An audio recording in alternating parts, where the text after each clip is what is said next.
who's a veterinary surgeon and has been for the past 10 years of experience with the Indonesian Wildlife Rescue and Rehabilitation Centers, as well as a wildlife lecturer at the Wildlife Studies Department of the Veterinary Faculty of the University of Syiah Kuala in Aceh, Indonesia. She is also a visiting lecturer for the veterinary faculty in Utrecht in the Netherlands and founder of the Vets4Welfare Foundation. Dr. Schure today is going to talk about insights in veterinary care and evidence collection of exploited wildlife. So Dr. Schure, please share your presentation. Thank you.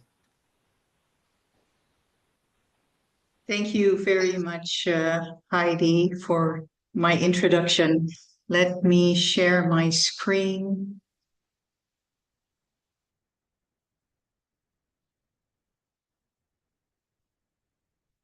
And I hope I am loud and clear for everybody. Yes. Thank you. Thank you, Danielle, for acknowledging that. I am very grateful to be invited to do this presentation. And I hope that some of my students from the University of Syiah Kuala have also joined. I'm not sure, but they might recognize some of the slides that I will be presenting today. So my major interest goes to veterinary care for exploited wildlife. I'm a graduate from the University of Utrecht in the Netherlands, and I've had my own practice. So I'm a clinician by birth, but then I moved to Indonesia and I was started joining the veterinary work for an NGO called Jakarta Animal Aid Network, who work all over Indonesia. And I saw from 10 years ago starting to see all the things that are happening within Indonesia. And I acquired a lot of knowledge about wildlife from that. And I try to combine it with the practical knowledge from having my own clinic and how to deal with all these animals. And now today I've become a wildlife lecturer at the University of Syiah Kuala in Banda Aceh. So wildlife health and welfare is the topic of today, and it speaks to our heart. Not for nothing, my own foundation is called Vets4Welfare with the 4. I would like to share some of the insights that have come from all the experiences that I have found from the past years. So Jakarta Animal Aid Network, or JAAN-Indonesia, is all about wildlife protection. They do not specifically rescue one type of animal, but they rescue everything basically that needs rescuing. So that is where there is diverse animals that have crossed my path, whether it's dancing monkeys or expats or social media victims, or wildlife traffic victims, or human-wildlife conflict victims that they are asked to rescue. They rescue them, and they eventually end up on my table and on my colleague's table. So I call all of these in one word exploited wildlife. Now, it's a difficult business, the rescue business. What they do is they rescue and then they try to rewild what can be rewilded, of course, because some end up being permanently handicapped and find a sanctuary within their rescue centers. But eventually they try to release the healthy ones. Now, this takes time, as everybody knows who works in rescue centers. Now, the veterinary care is very specific for these animals. And I've dug up my references, and I should update my filers because it's now volume 10, as the first speaker already noted, and I'm really looking forward to reading that chapter on the sloth bears. Another go-to for me, almost on a daily basis, that I would like to share is the Transmissible Diseases Handbook from the European Association of Zoo and Wildlife Veterinarians. You do not have to be a member to access that handbook. And it has short fact sheets on all the diseases and zoonoses that we encounter as veterinarians. It's been very, very helpful. So of course, with every animal that enters our facilities, we need to do disease monitoring, and the first thing we do is quarantining them. And then there's also the aspect of animal welfare. And my insight basically is that every time we were confronted with a rescued animal, it was basically a crime scene. So if you look at the last report of the World Wildlife Crime in 2024, they've they've got all the numbers of seizures recorded between 2015 and 2021. What you see is that you see a decline in the animal parts that are being trafficked, but you do not see a decline in the live specimens that are being trafficked. And that is where I want to talk about today. So the illegal wildlife trade, of course, hampers any effort that we do as veterinarians to help the One Health situation. It disrupts ecosystems. So it is a big, big problem. So if you see a dead animal or dead wildlife in Africa, the crime scene is usually this. So you have time to do a necropsy, take notes, take your samples, and do everything. Within Indonesia, usually the crime scene looks like this. It is boxes of live specimens that are being trafficked either in buses or other vehicles. And usually these calls come in the middle of the night or at moments that you do not have all the manpower in the world. So this is from a crime scene that we had a couple of years ago, and you can imagine how overwhelmed everybody is if you look at the amount of boxes and the amount of live animals that are in it. So it's basically where I started thinking about where do you begin with this? Because every box you open, there's a different species in it, whether it's a primate or a kucing hutan, as they call it, or it's birds. They usually end up like this. And as you can read in literature too, there's an enormously high mortality rate in these live trafficked animals. So it felt like this. It felt like we were just mopping the floor with the water just running on it. It felt very demotivating. And that is how we try to do something for these confiscated animals. How could we improve their survival? So if you look at the timeline of confiscated live animals, basically there's an arrest with all the authorities, then the customs need to do all the paperwork, and eventually you hope they end up in your rescue center, or if the authorities release them, they are released. So it is a timeline that takes time, and unfortunately during this time a lot of them die because obviously this is not a good situation for them. They are either hyper or hypothermia. In this country, of course, hyperthermia is more of a problem. They are dehydrated, and this is a cycle of stress that we don't know how long they've already been traveling for, but how do you get the moment that they are arrested towards the moment that they enter your rescue center? How do you make basically their rate of survival as best as possible? So we were lucky to get a grant through the IFAW, through the US Department of State Bureau of International Narcotics and Law Enforcement Affairs. And we were asked to make a guideline basically for these customs first responders. And what we did, JAAN did in Indonesia, the Jane Goodall Institute and Legal Atlas did it in Guyana and the Congo.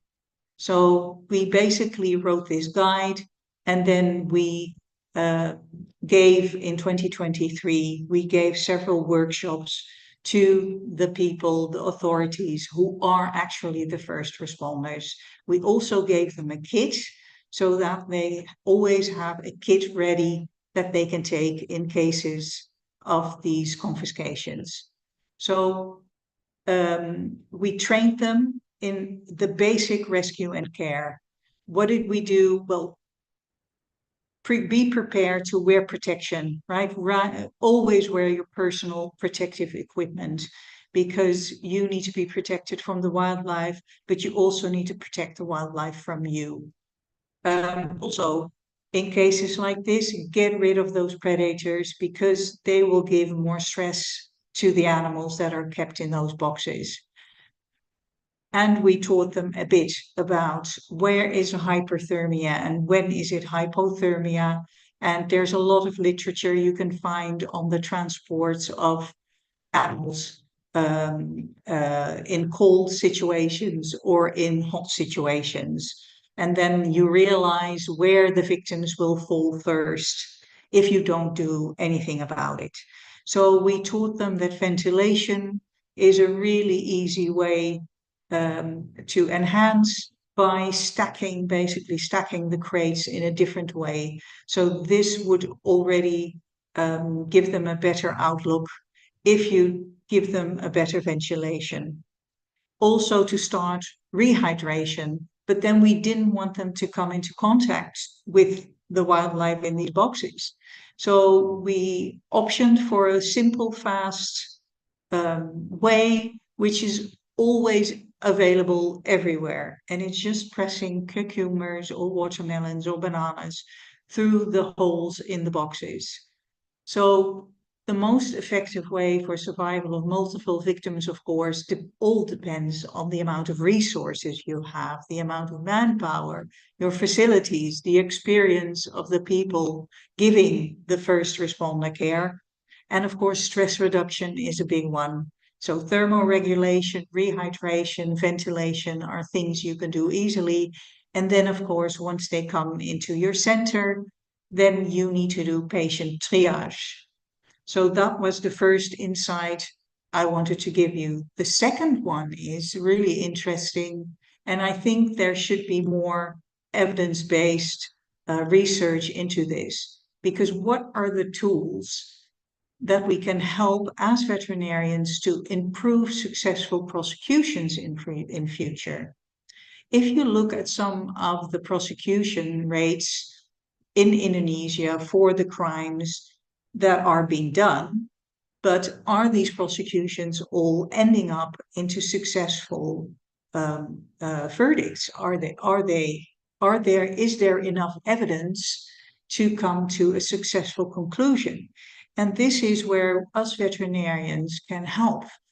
So what you need to know is that only evidence that has been collected, transferred, and analyzed in a correct and chronological manner will be accepted in court. But lucky us, we are veterinarians and we are used to working in a systematic way. So if you look at the opportunities where we can gather that evidence, it's of course around the arrest, but that is for the police or the customs, right? That is the car, that is anything that is in that vehicle, that is questioning that person. That is not our expertise. That is what we do not do. But where we do come into collecting some evidence is when we are called to help during that time when they are in sort of a transit to your rescue center, and obviously when they enter your rescue center. Now, all this evidence can help in the current arrest that they're doing, but it's also can be very valuable data for future arrests and to collect insights into this illegal wildlife trade. Because if we heap up all that evidence together, we can have more insight into where are the big bosses who are involved in this illegal wildlife trade. Now, once they enter your rescue center, you, of course, are in control. The rescue centers are the holding centers for the confiscated animals during the legal process. The animals are the evidence, of course, but the animals' live bodies change over time. So it is crucial to do an inventory on arrival. Now, we all know that when they arrive, it's all a matter of their health, nutrition, housing, and it's very species and age specific. As you also already saw for the sloth bears, right? It's so species specific. But now you have all those boxes with every type of species that you can imagine. So how do we do this? What is relevant and how do we do it as veterinarians? Well, we already work systematically. So your systematic documentation that you do as a veterinarian can be crucial. And I already saw in the presentation some wonderful photography. That is evidence. Now, the animal's body also holds the evidence. So we need to develop more innovative new detection tools that will help us to stop these wildlife criminals from being able to do wildlife crime. So this is your record. And I already saw from the sloth bears that they're already recording everything. I saw beautiful photographs. Now, if you make a photograph, it is always good to put a reference.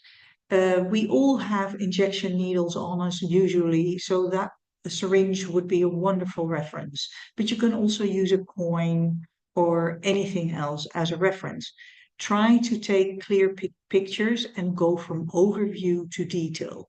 Also take them at a right angle, so not to get in a wrong situation where something looks bigger or looks smaller than it is. So as you see from these files, I've designed some files where you can draw on the animal's picture. This makes it very easy, especially if you have a lot of animals to deal with, to do it in a very simple and very fast way. Also, the tick boxes work very well, so you can see where you are in your whole veterinary investigation. So this is purely your systematic way of looking at the animal. Your veterinary way is already your evidence. Keep all your notes and upload them to a drive, a Google Drive or anything online will do. Just keep it. So why are we doing this? Because there are loopholes within the system. Is an animal traded legally when it's bred, captive bred second generation animals can be legal to trade? Or is it an illegal one that has been captured from the wild? Have the papers been rigged? Have the papers been changed? So a nice investigation into this and a nice new tool that I would like to point out to you is one that was developed in Hong Kong by Miss Astrid Andersen et al. So she looked at the kakatuas. Kakatuas originally come all from Indonesia. Now, there's some kakatuas that apparently live in Hong Kong in a park. Now, she took a feather, merely a feather from all these animals, and then looked at the isotopes. And from these isotopes, she could see which ones were from the wild and which ones were kept, so locally bred. Now, this is important because if you have forged paperwork and you have evidence that points like this animal was not from a breeding station, this one must be trafficked from the wild, then this is clearly a very good evidence to put together for your court case. So the evidence is within the animal. And some of this evidence has been found really good at predictive accuracy. For the turtles, they took a little bit of their carapace and then they found they could accurately predict if it was wild caught or bred, even with an accuracy of 97.2%. Now that is very powerful. Now, there are more things out there that we veterinarians can have a look at. We just need the resources to do that. But think of feces samples of snakes. Most of the snakes that are wild caught harbor a lot of parasites, but the ones in breeding centers are being treated, so they don't.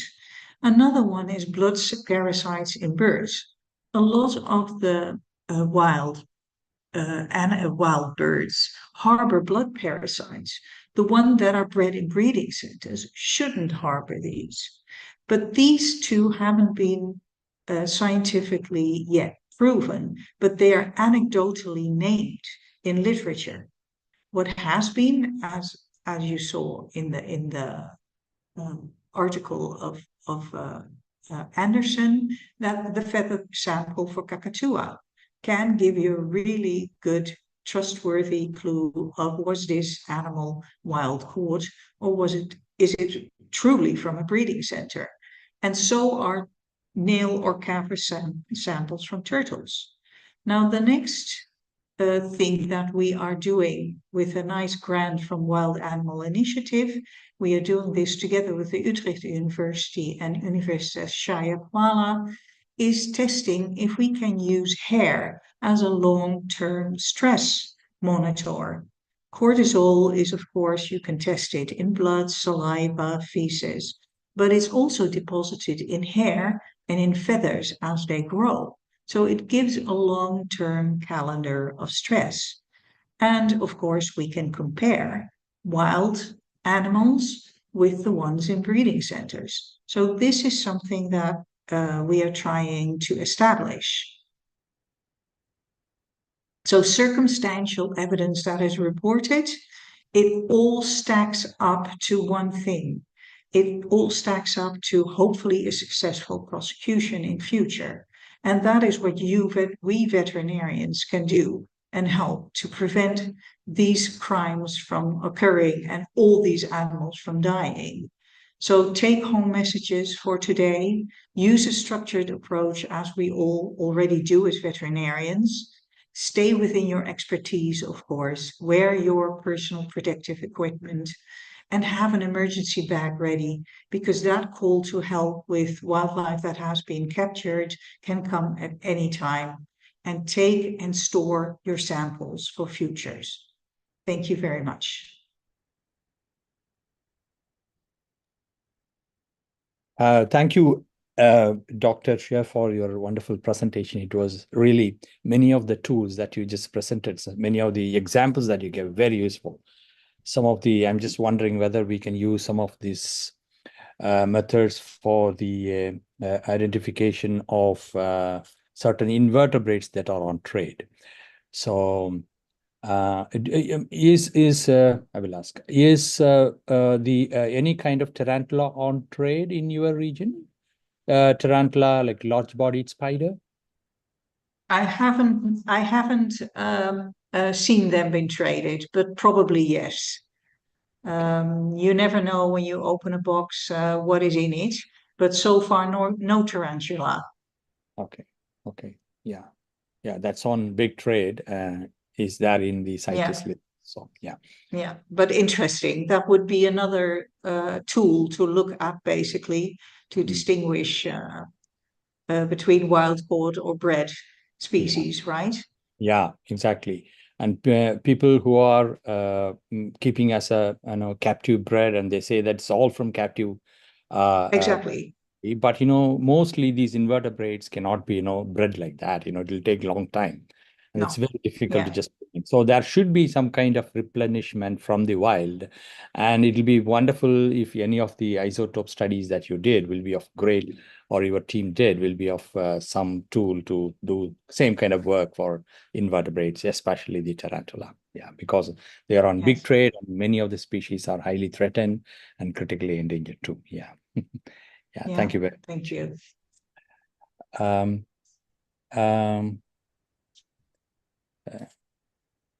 Yeah. Any questions from the participants? Any questions? A lot of, there are a few appreciations from some of the people, and they say that very impressive and eye-opening talk. Yes, it is also my field work. Dr. Bushra has just mentioned that use of feathers to monitor stress. Yeah. Any other questions? If there is any question, we'll be more than happy to take it. You can also, yes, please. Dr. Rosella, you can ask.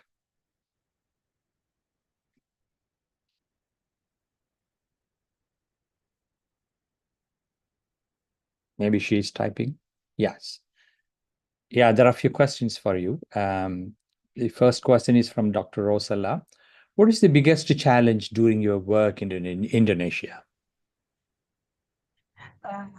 My biggest challenge, wow. It was getting to, so there was a point where me and my colleagues felt confident to address the species that you find within Indonesia. And then we suddenly encountered species that came from abroad. And that was sort of a shock for me, that after learning and delving into how to address the medical part and the housing and the nutrition of the Indonesian species, that we also needed to acquire the knowledge on these species that are not found within Indonesia but are traded too. That was, I think, the biggest shock for us at that time. But I see that there is a level of care and starting with my students from Syiah Kuala, that they are very interested in stopping this wildlife trade. And I also see that the authorities are also more and more going into prosecutions.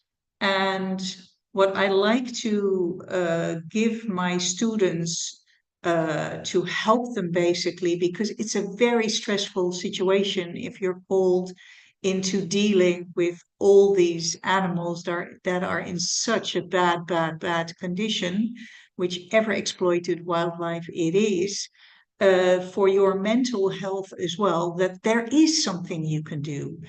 Even if you have little resources, even if you don't have a blood analysis machine or an x-ray or whatever in your center, just with simple documenting systematic work, you can do a lot. So thank you for that question, Rosalia. Yeah, there is one more question I will just read. It's from Dr. Nirhak Oak. And what disease screening tests do you use at your center, especially during preliminary examinations? Yeah, so it all depends on which species we have. Like we had a confiscation with 1,200 animals at the same time, which were and birds and civet cats and kucing hutan, and I don't know, there was like monkeys. It was so many types of animals.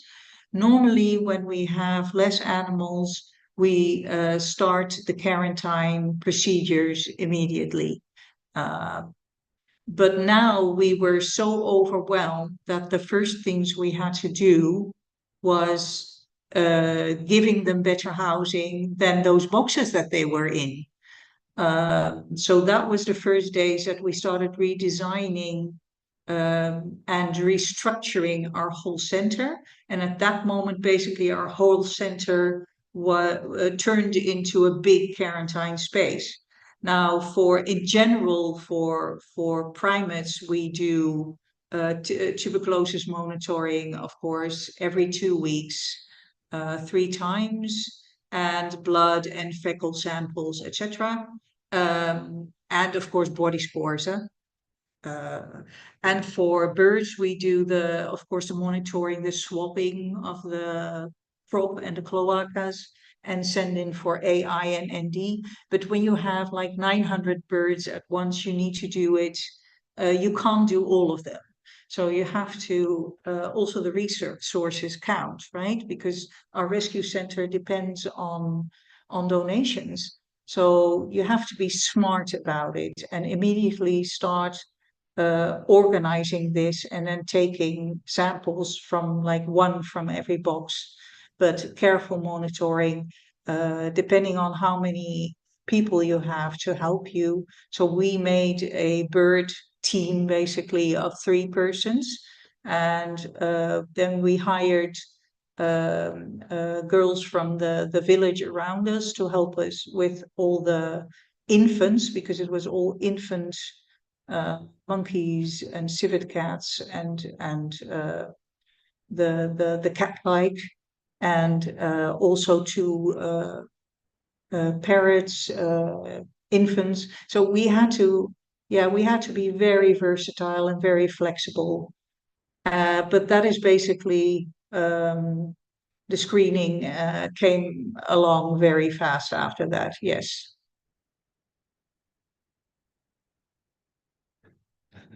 Yes, there is one more question. What preventive medicines are more focused on newly rescued, confiscated animals? As you previously mentioned, many animals die during transport, and they are on stress as well as different changes in their body psychology, physiology, nutrition is most, and then other preventive care during quarantine. Yeah, my go-to always is deworming. I love deworming. I can't help it. I think there's lots of scientific evidence that wild animals caught from the wild harbor a lot of parasites, and because we deal with in this wildlife trade with a lot of infants, and they are very, very vulnerable to parasites. And I don't want them to start contaminating the environment that I put them in.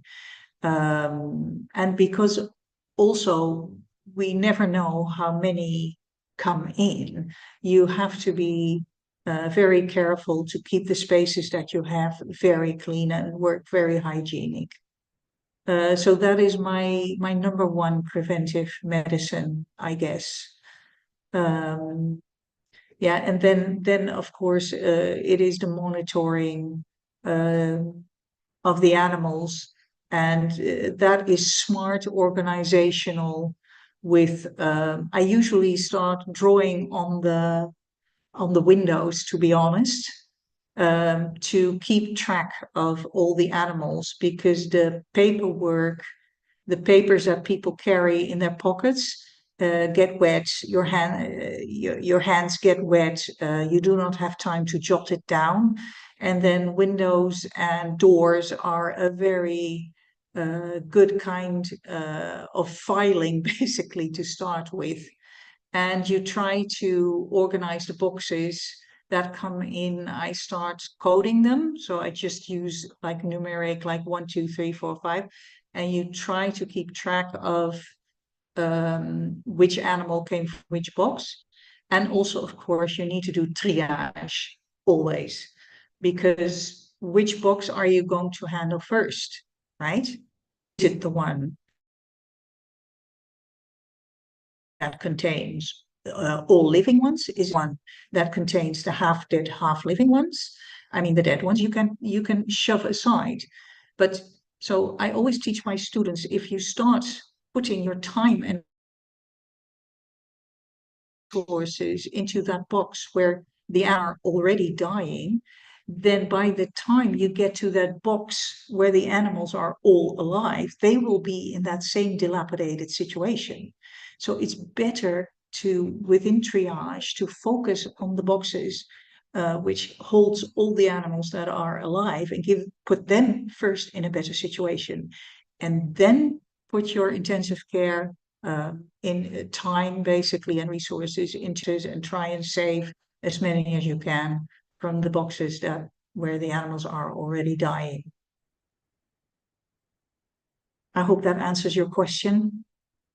Yeah, there is another question following up on this question. Apart from deworming, is there any other prophylactic medicine which you use? Not necessarily antimicrobial, perhaps from the ethno-veterinary medicines. basically vitamins and iron. I see a lot of low red blood cell counts, especially in primates. And of course, with infants, hydration is your number one. It is very difficult sometimes to get them to start feeding. They are, of course, we don't know how long they've been on the road, but sometimes you can see it from the amount of feces that is left in the boxes, and it's been a long time. And these babies all have to adapt.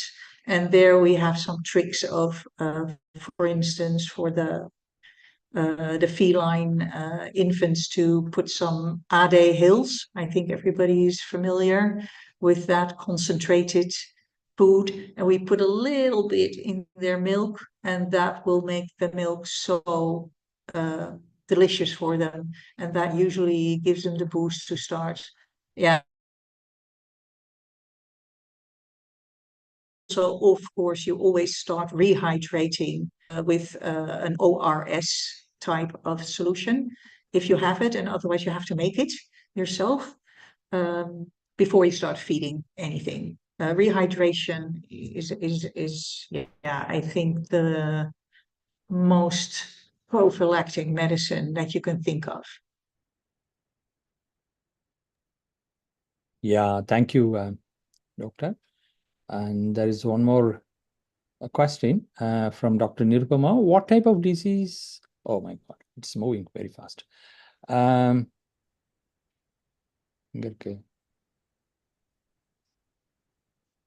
Okay. What type of disease you have Can you seen hear me? in monkeys in rescue center?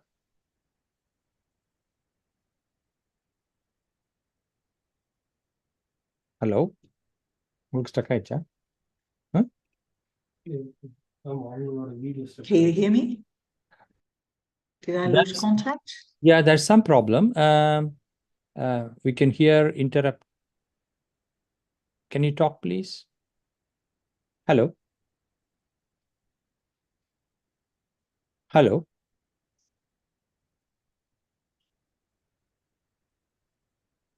Hello? I think there's some serious problem with connectivity.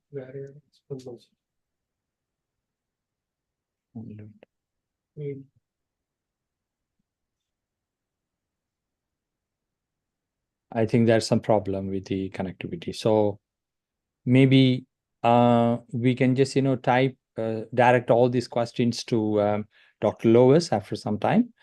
And then if you have any questions, even after we close. Did I lose contact? Yeah. Hello? Hello? Hello? Yeah.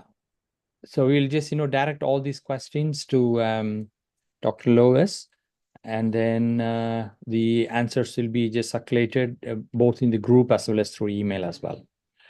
The time is almost 5:56. Heidi, can you hear me?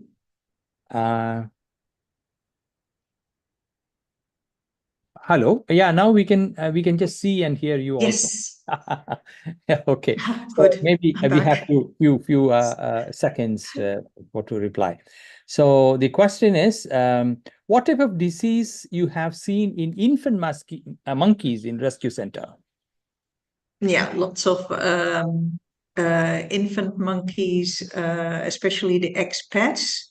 They come dehydrated and they've sort of given up on life. I see fungus, I see parasites, but and sometimes they even have clipped their teeth.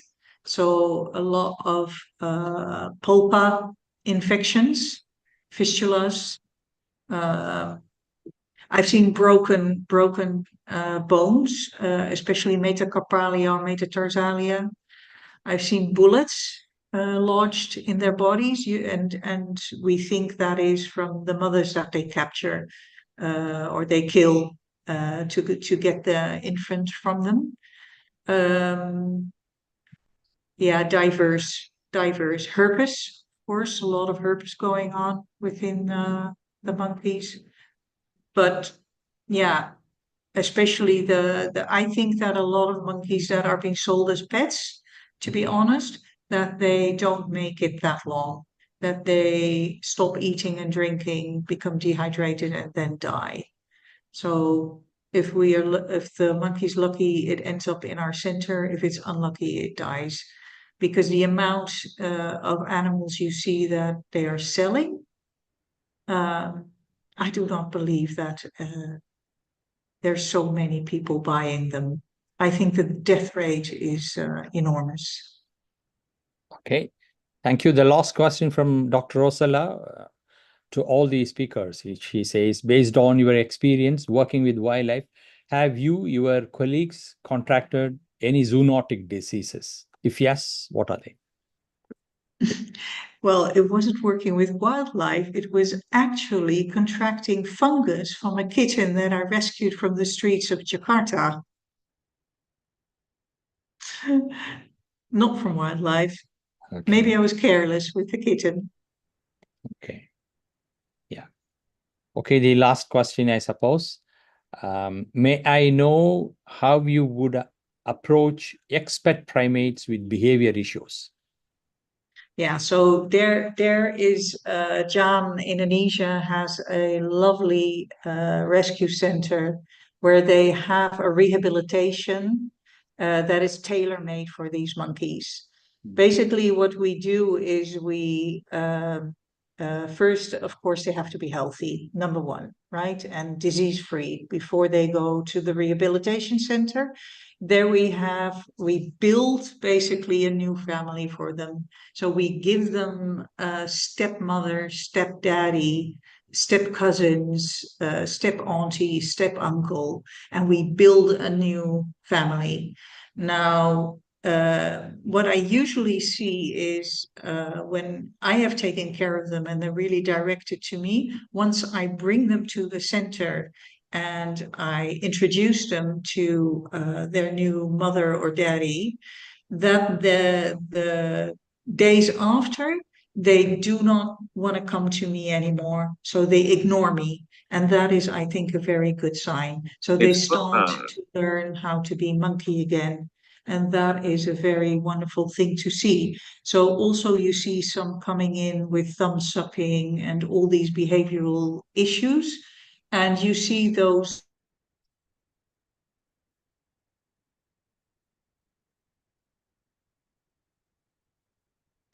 type of issues decline to the center that they don't know. Then suddenly you see one somersaulting again, but it's triggered by human beings. Yeah. Okay. Thank you. Maybe this will be the last question, but in our this is from Dr. Nirupama. In our rescue center, we see the infant getting diarrhea, emaciated, but appetite will be there, and they die. How do you see anything like this? Have you seen anything like this? No, usually they also lose their appetite. I have a question then. Anything? And which type of monkey is it?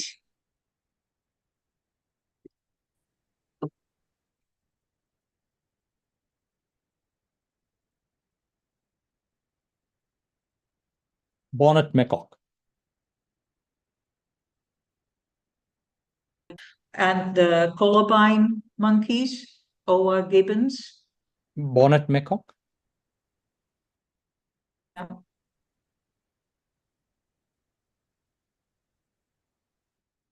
no, they usually lose their appetite before they die.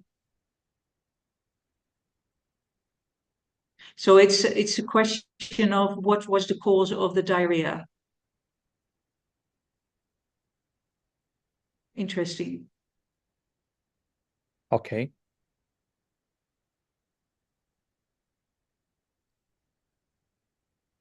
Yeah. Okay. Thank you very much, Dr. Loes Schure.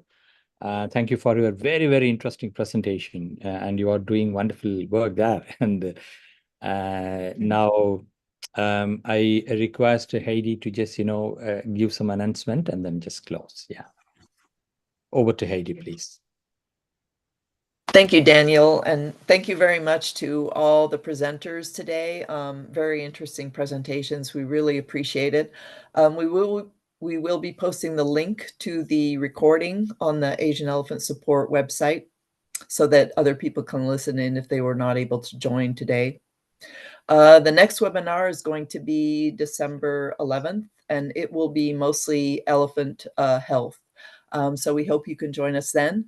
And until then, thank you very much to everyone, and we're glad you were able to join us today. Thank you.